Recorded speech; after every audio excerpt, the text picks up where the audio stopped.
White paper లాంటి మనం పుట్టేటప్పుడు ఏ పాపం ఏ మొత్తం ఇలాగే ఒక వయసు వచ్చేసరికి మన జీవితంలో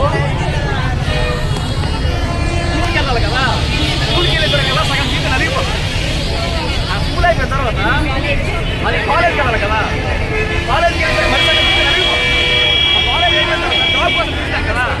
ఆ జాబ్ కోసం తిరిగి మరి కొంత జీవితం నలిగిపోతుంది.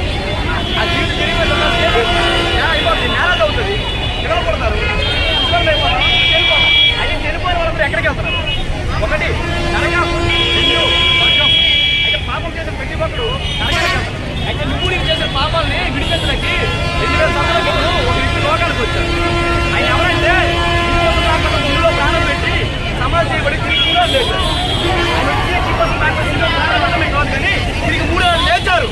ఎవరైతే ఆయన దేవుడిగా అంగీకరించి ఏసయ్యా మీరు పాపం చేసి ఒప్పుకుంటారో ఆయన నిన్ను నన్ను క్షమించడానికి ఇష్టపడ్డారు. ఆయన త్వరలో రాబోతున్నారు. ఆయన వచ్చేసరికల్లా ఎవరైతే పాపాన్ని విడిచిపెట్టి ఇక్కడ కులం మారాల్సిన అవసరం లేదు, మతం మారాల్సిన అవసరం లేదు.